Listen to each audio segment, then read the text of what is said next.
Karon adlaw mga kasuyan, si balik na punta diri sa lati nga to ang laaganan ni subay taning dan sa mga tawo nga diin mao nay agianan sa mga mamasulay din kilid sa suba mga kasuyans.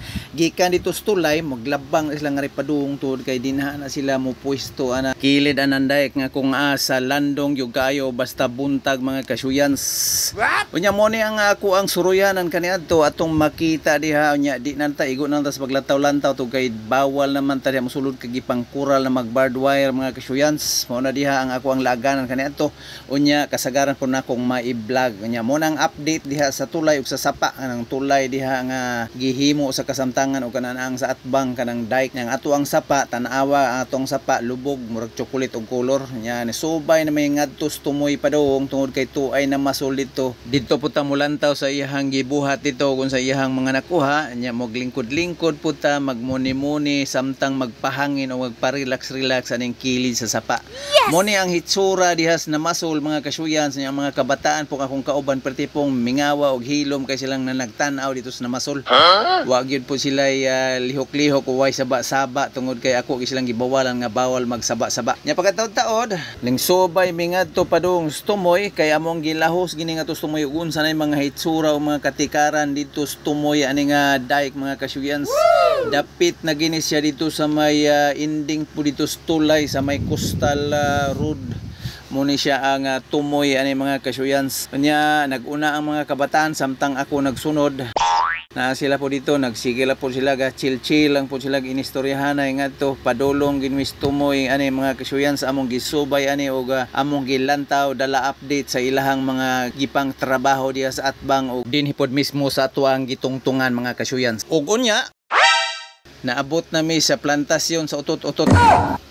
Potindaghanang utot-utot mga kasuyans mao nay among pruta sa unang panahon nga kung asa mi panahon sa among kabataan dito sa bukid pa mi. Mao gini sagad na mong kaunon dito kung magduwa-duwa mi. Mao ni perting lingawa pos mga kabataan.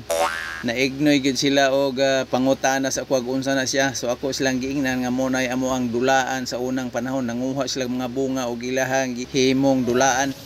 Baba na ta mga kasuyans. Nangawat ta og kanang kuan. Nangawat mi og kanang bungas batilis. Bungas batilis mga kasuyans nakarelate ang nakaagian mao ni purga sa unang panahon dihang didto tas bukid pa nagpuyo. Mao gini amo ang sagad dulaan o sagad mong kaunon basta magduwa na may anang among mga kababata dito mga kaduwa sa unang panahon. Kaniadtong bata pa mi nya karon guwang na ta mukaon ra gyapon ta ani. Kay bitukon pa manggihapon ta. Sana tulin kay lakaw ako ang korporasyon mga kasuyans. Mga batang kulit gusto makiglaag, gusto sila na ikauban. Atong kauno na to, atong tilawan tong ato ang purga sa unang panahon. Bahala ka sa buhay mo. Muna ang sulod.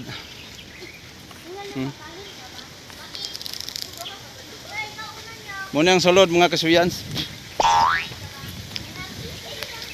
Muna yung kaunon sa una katong bitukon pa may karong bitukon naman nagyapon.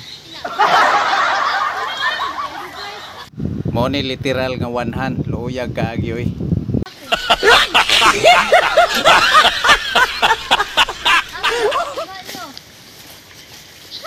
Padong nga may pauli. Nabiya dari ang unsod. Sige na. Wala.